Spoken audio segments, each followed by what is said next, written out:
शब्बान व दीगर जमातों की जानिब से आज तेलंगाना के मुसलमानों के ताल्लुक़ से एक 13 नुकाती चार्टर ऑफ डिमांड पेश किया गया है और उसके साथ कुछ ज़ैली नुकात भी पेश किए गए। दरअसल गुज़िश्ता 10 साल, 9.5 साल का अगर हम पीरियड टीआरएस का देखेंगे तो इसमें सिर्फ मुसलमानों से वादे हुए हैं, अमली कोई सूरतगरी इस सिलसिले में नहीं हुई है और ये वादे भी वफ़ा नहीं हो सके हैं। ये वादे वफ़ा होने चाहिए थे, ये वादे वफ़ा नहीं हुए। रिज़र्वेशन का मसला और फिर मुसलमानों को तेलंगाना के बनने के बाद डेलिब्रेटली ऐसा महसूस होता है कि सियासी तौर पर उनको ख़त्म करने की एक साजिश रची गई और वो साजिश हैदराबाद की पॉलिटिकल जो सियासी जमात है उस जमात के ज़रिए रची गई। अगर हम देखेंगे तो मुत्तहदा आंध्र प्रदेश में बहुत से अज़लाओं से मुसलमान एमएलए और मेंबर ऑफ पार्लियामेंट जीत कर आते थे। हत्ता कि तेलंगाना की बात कहूँ तो नलगुंडे से मेंबर ऑफ पार्लियामेंट लतीफ़ साहब थे, मुसलमान थे। वरंगल से मेंबर ऑफ पार्लियामेंट मुसलमान थे, कमालुद्दीन साहब थे और डिस्ट्रिक्ट से भी मुसलमान जीत कर आते थे। लेकिन आज 14.5% मुसलमान तेलंगाना में हैं। 14.5% मुसलमानों का नुमाइंदा उसकी समझिए कि जो मुख्तदर जमात है उसमें सिर्फ एक है बोधन का नुमाइंदा और पार्लियामेंट यानी लोकसभा और राज्यसभा में मुसलमानों की नुमाइंदगी सिफर बना दी गई है। हालांकि टीआरएस मुसलमानों को टिकट दे सकती थी, मुसलमानों की नुमाइंदगी उसमें हो सकती थी क्योंकि टीआरएस के पास स्ट्रॉन्ग मैंडेट रहा है गुज़िश्ता 9.5 साल से। वो स्ट्रॉन्ग मैंडेट होने के बावजूद भी मुसलमानों का रिप्रेजेंटेशन ज़ीरो के तरह कर दिया गया है। उसी तरह अगर हम अभी रिसेंट कांग्रेस का एटीट्यूड अगर देखते हैं कर्नाटक इलेक्शन में तो 15 टिकट कांग्रेस ने दिए, वहाँ पर 12.5% मुसलमान हैं। तेलंगाना में 14.5% है, कर्नाटक में 12.5% मुसलमान हैं और 15 टिकट मुसलमानों को दिए गए जिसमें से 9 मुसलमान जीत कर आए।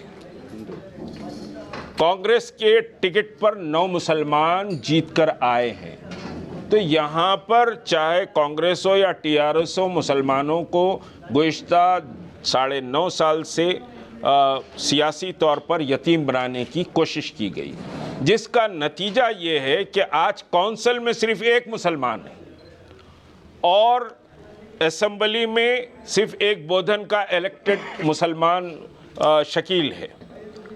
अब उसके बाद शहर के समझिए के साथ है, उनका क्या रोल रहता है उस पर मैं तबसरा करना नहीं चाहता। ये जो चार्टर ऑफ डिमांड है इसमें इस चार्टर ऑफ डिमांड में जो हमने पेश किया है उसके ज़ैली नुकात में पहली चीज़ है कि तेलंगाना मुसलमानों का समझिए कि एक तमद्दुन का, फ़नून लतीफ़ा का, उनकी तारीख़ का एक मरकज़ रहा है। ये आसिफ जाही डायनेस्टी भी रही, कुतुब शाही डायनेस्टी भी रही। तो उस्मानिया दवाखाने को तोड़ने की जो बातें की जा रही हैं हम उसकी शदीद मुखालिफत करेंगे। उस पर समझिए कि एहतजाज भी करना पड़ा तो हम एहतजाज से भी गुरेज नहीं करेंगे। और उस्मानिया दवाखाने के इंटैक्ट की जो रिपोर्ट है वो रिपोर्ट ये है कि उस्मानिया दवाखाना इंटैक्ट है, मज़ीद 200 साल तक वो सर्वाइव कर सकता है अगर उसकी दागदोज़ी की जाए। मेंबर ऑफ पार्लियामेंट उस कमेटी के चेयरमैन थे। मेंबर ऑफ पार्लियामेंट समझिए कि मुस्लिम मेंबर ऑफ पार्लियामेंट के इलाके में आता है, लेकिन 1 रुपया फ़ंड कभी उस्मानिया को उन्होंने नहीं दिया। ये इंतहाई अफसोसनाक बात है। तो उस्मानिया की दागदोज़ी करके वो बिल्डिंग को बाकी रखना चाहिए, उसको डिमोलिश नहीं करना चाहिए। उस्मानिया दवाखाना, तिब्बी हॉस्पिटल, निज़ामिया तिब्बी हॉस्पिटल और हाई कोर्ट, ये तीनों एक सीक्वेंस है। इस सीक्वेंस को ख़त्म करने की कोशिश की जा रही है। उसी तरह चार मीनार के दामन में जो निज़ामिया तिब्बी हॉस्पिटल है वो हिंदुस्तान में अपनी एक मिसाल है। जिस तरह का वहाँ इलाज होता है, जिस तरह के वहाँ समझिए कि इंफ्रास्ट्रक्चर मुहैया किया गया था, उसको तबाह किया जा रहा है। वो बिल्डिंग भी खस्ता हालत में आ रही है, जबकि 60 साल से वहाँ पर मुस्लिम नुमाइंदगी है। अफसोस की बात है कि हम इन बिल्डिंगों की हिफाजत की बात कर रहे हैं, तो इस पर दानिस्ता तौर पर तवज्जो नहीं दी गई है। तो हुकूमत को चाहिए कि निज़ामिया तिब्बी कॉलेज और उस्मानिया हॉस्पिटल दोनों का तहफ़्फ़ुज़ करे। तीसरी अहम चीज़ इसमें ये बात हमने कही कि वुमेंस डेवलपमेंट के लिए एक बोर्ड बनना चाहिए, मुस्लिम वुमेन डेवलपमेंट बोर्ड बनना चाहिए, और मुस्लिम औरतों को समझिए कि एम्पावर करने के लिए, उनकी माशी हैसियत को बेहतर बनाने के लिए भी एक सजेशन हमने इस पे दिया है। कभी भी समझिए कि मुस्लिम वुमेंस पर पर्टिकुलर कोई तवज्जो नहीं दी गई है।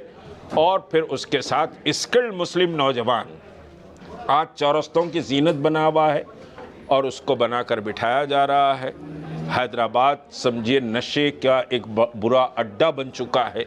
उस नशे के अड्डे को डिलिबरेटली पुश किया गया है, पॉलिटिकल सरपरस्ती भी है, पुलिस की खामोशी भी है। तो ये एक समझिए कि पूरी कौम को तबाही के दहाने पर ढकेलने की एक कोशिश है।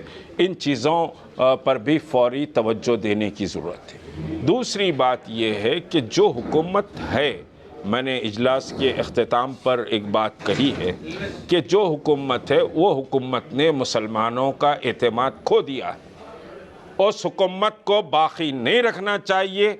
इस हुकूमत को है वो बिल्डिंग भी खस्ता हालत में आ रही है, जबकि 60 साल से वहाँ पर मुस्लिम नुमाइंदगी है। अफसोस की बात है कि हम इन बिल्डिंगों की हिफाजत की बात कर रहे हैं, तो इस पर दानिस्ता तौर पर तवज्जो नहीं दी गई है। तो हुकूमत को चाहिए कि निज़ामिया तिब्बी कॉलेज और उस्मानिया हॉस्पिटल दोनों का तहफ़्फ़ुज़ करे। तीसरी अहम चीज़ इसमें ये बात हमने कही कि वुमेंस डेवलपमेंट के लिए एक बोर्ड बनना चाहिए, मुस्लिम वुमेन डेवलपमेंट बोर्ड बनना चाहिए, और मुस्लिम औरतों को समझिए कि एम्पावर करने के लिए, उनकी माशी हैसियत को बेहतर बनाने के लिए भी एक सजेशन हमने इस पे दिया है। कभी भी समझिए कि मुस्लिम वुमेंस पर पर्टिकुलर कोई तवज्जो नहीं दी गई है। और फिर उसके साथ स्किल्ड मुस्लिम नौजवान आज चौरस्तों की जीनत बना हुआ है और उसको बनाकर बिठाया जा रहा है।